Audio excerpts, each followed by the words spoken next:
Hello, greetings, and welcome to our neighborhood. I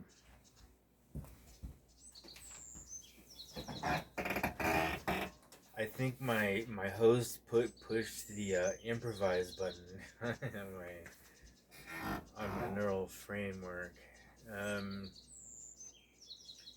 so I gave myself a challenge. Um, what is it that got me hooked onto math? Because it's actually not a unhealthy manifestation of addiction. Um, Yeah, I challenged myself to basically ask and answer a question. The question is, what got me hooked into math? And, or also, um, what do you think is the most interesting part of math? Or, very specifically, what is your favorite theorem? Gotta remember theorem. I always used to tell students that theorem, it's TheoRem. So theory is a big part of that, and so I tell my students that theorem is not some scary word. It just means nugget of theory, and I don't know if that ever helped anyone or not, but that's what I would say. Is it's just a true statement. Period. That's what a theorem is. It's a true statement, and so if you were to say math is all about theorems, you'd probably be almost 100% accurate. Um, but the question then becomes, how do you define truth? Because if you do a truth table, you get TF. So statement propositional variable A is TF. Propositional variable B is TF, true or false. Um, but at any rate, before I digress, way off the beaten path, we're just down a little tendril in the Mandelbrot set. That's where we're at. There's so much going on, just slightly above and below, but we'll never see each other, or maybe we will. I can't predict the future. I know birds be chirping that way. Like, then how am I going to be able to predict when a universe is going to intersect with ours? I don't know. Unless our minds can do it, then we can control it and experiment.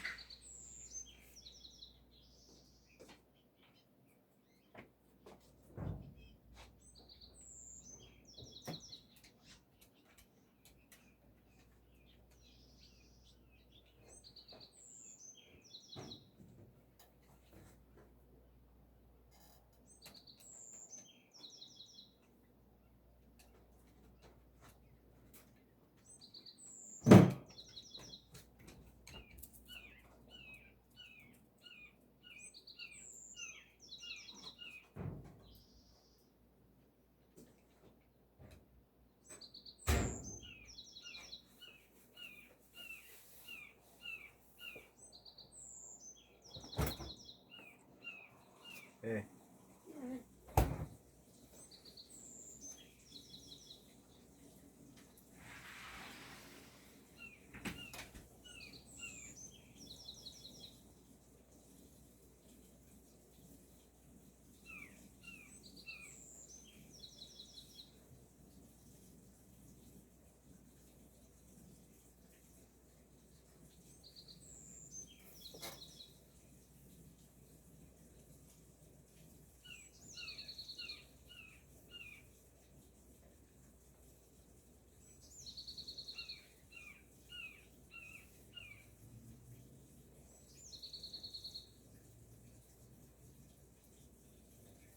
Okay, so can you read this? I hope you can read this.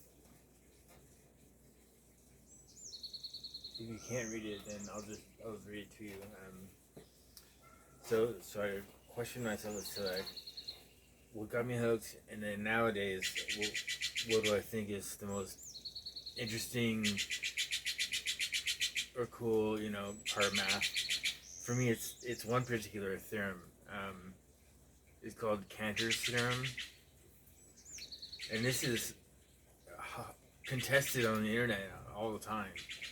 It's the solution or the proof um, involves what's called Cantor's diagonal argument, and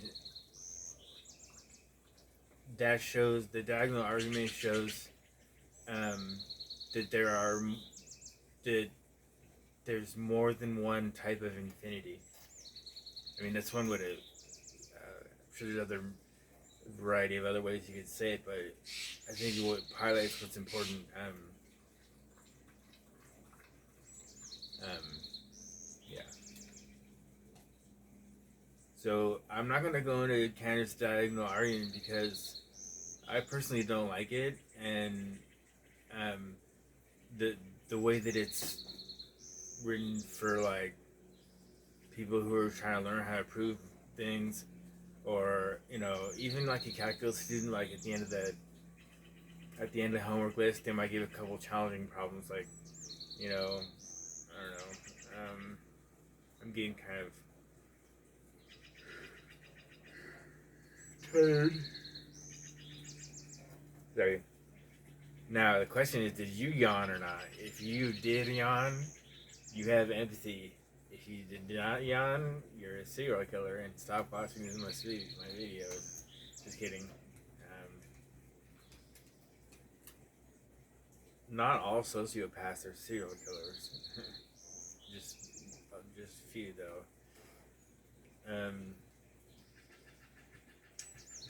So back to math. Cantor's theorem. It involves a diagonal argument, which is controversial to a subset of people, but they're regarded as cranks and tools. Useless, waste of skin. You know, it's like basically they do the same thing on those forums as doubting 1+1=2. They're like, yeah, it's like, oh, if I mean different things, then I can mean to come out different, yeah. But fundamentally speaking, if one thing and a duplicate of that thing, and then you shove them together, um, then 1+1=1. Yeah.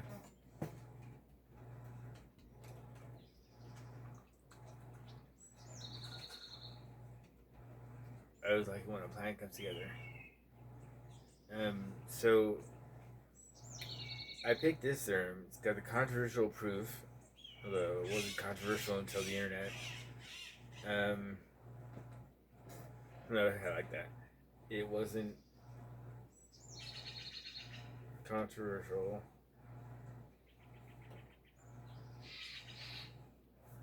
until the advent of the internet. Actually, that's what I think that's what it was designed for. Is to be used between professors at universities, just to communicate their findings and write science articles and stuff like that. Host servers where there are documents you can go look at to disseminate as much information as possible in a short amount of time by decentralizing. Well, I guess it's not decentralizing, is it? If it's in your basement, it's centralized in your basement. So never mind. Yeah, and this theorem was not controversial until the advent of the internet. So I'm saying I'm confident it is true. I must have proved it like from beginning to end.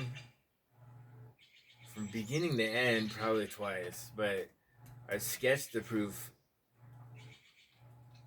Must have been a dozen times. So I'm not gonna sketch the proof. Well, maybe I should sketch the proof. But I have purposely not told you what Cantor's theorem is, maybe by now you've looked it up on Wikipedia. The Wikipedia article on that right now looks pretty good to me.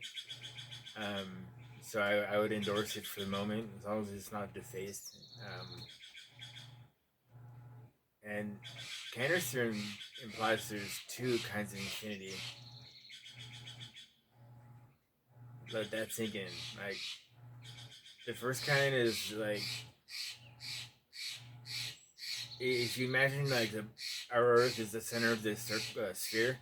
The sphere is imaginary, and so it's not subject to the laws of physics because it's imaginary. It's a sphere that we're imagining to be the center of gravity, whatever that is. We'll never calculate that. Not with different trees up here. We'll never find the exact. Maybe not never, but I don't know why we would want to. So, and what's kind of weird about those people on the Usenet groups is some of them are ultra finitists, which means they don't believe in infinity. They don't. Um, but they weren't popular until the advent of the internet too. Their bucket is fucking. They live on a different planet than the other mathematicians that exist. Like, we live on different planets. They try to visit ours. We never visit theirs. You know. Or maybe that's a lie. Dr. Clark told me once. Um, but the adult version of Cantor's theorem, there is no surjection of any set onto its power set, and the reason why that implies what I already told you Cantor's theorem was is the set of natural numbers is the lowest and first type of infinity. Um, the set of real numbers is equipollent, I should say. Equipollent means the same number in population. Equal population. Number, just the number. Um, and a power set of a set is the totality of all subsets of that set. So, like, set 1, 2, subsets are set 1, 2, set 1, set 2, and the empty set. There's 4 subsets of set 1, 2.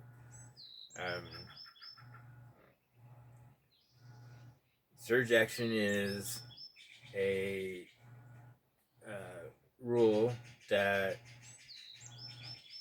uses every element of the range to as its second coordinates. That's fun. I feel like I'm surfing.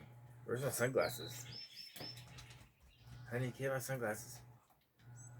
Honey, get my sunglasses.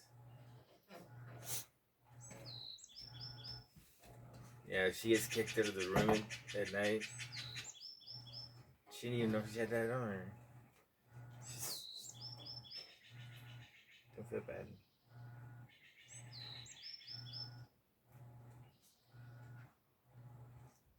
Damn, she looks fucking cold.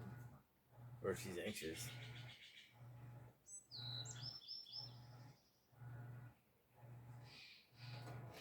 Sometimes when you touch them, that goes away. Sometimes that makes it worse. Like, say 2/3 of the time touching the animal makes it worse. 1/3 of the time makes it better. You know, if you're gonna talk about that kind of thing. This could be the educator.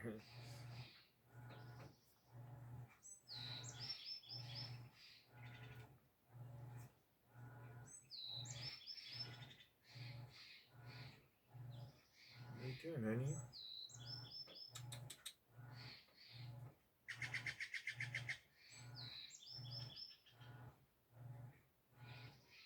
But yeah, so there is no surjection of any kind from a set, any any set to its power set. Basically means power set's way fucking bigger than the set. That's what that means. The power set is like of two elements had four elements.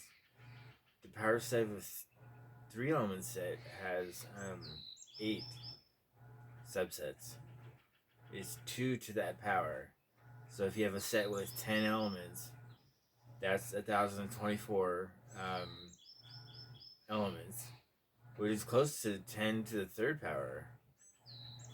Because that's 1,000. 1,024, 1,000.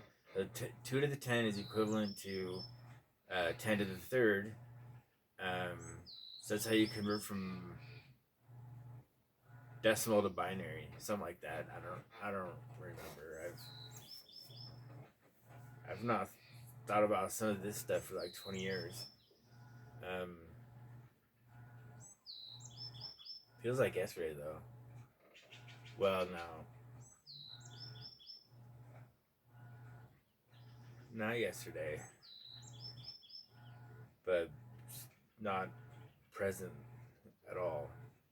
Although I wouldn't be making this video if I didn't go to school, would I? What would I be doing? You know, probably gangbanging. You know, so I'd be dead. At least right now, I'm not dead.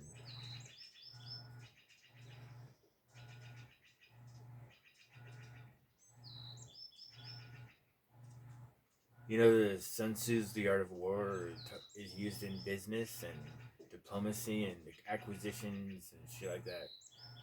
And obviously, you can use the Art of War for personal combat. Although you have to be able to think fast. If you can think fast, then you're dead. Definitely fucked up, big foobar. And you, I want to. I'm hesitating every time. I want to say don't ever hesitate, but if not hesitating means throwing the first punch, then hesitate. You should hesitate that. But as soon as you see that fist moving, you're self defense. You know, um, no one's ever landed a strike on me. Actually, I'm thinking about my history. The only strikes people landed on me have been in inside tournaments. I've never. Oh no, that guy. Oh no, that guy too. Yeah, sucker punch. Yeah. How would they like to be 6 feet apart and you see each other fully? It's well lit room. Then tell me who's better fighter. Um,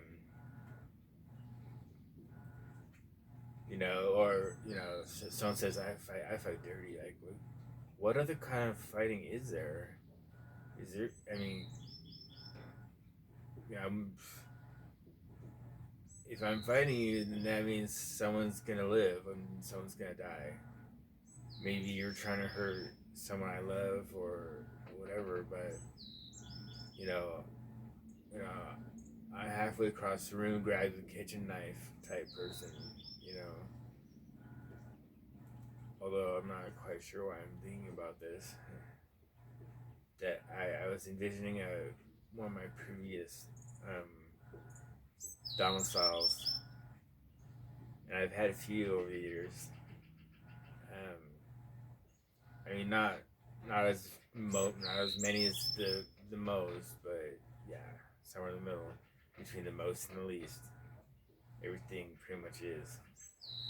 Um,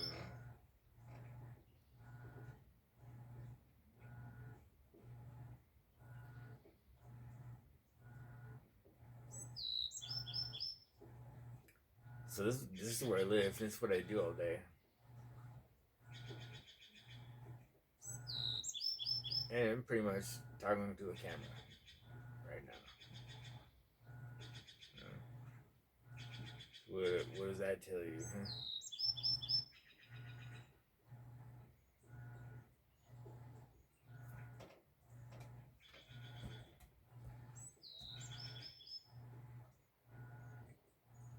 So I asked a former teacher of mine, How does a samurai know when to retire? He's expected to protect the village. So when does a samurai call it quits? And one answer possibly is never, but that doesn't make sense. If you're 95 years old, you should be able to call it quits. I think in terms of being a samurai, like to go on missions when you're 95. No, you'll be a general by then. But you'll still be in the military. Uh, the I guess it's not a military, never mind. But you know what I mean, force of armed militias maybe, and because if we didn't have guns, our militias would have samurai swords. That's how that would work. I think, just my opinion. Is it my opinion that it's my opinion, or is it objective fact that that's my opinion? I don't know. I'm just speaking around the bush. I don't want to prove this right now because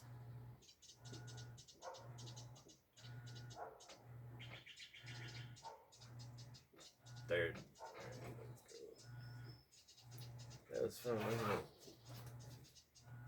Hell yeah.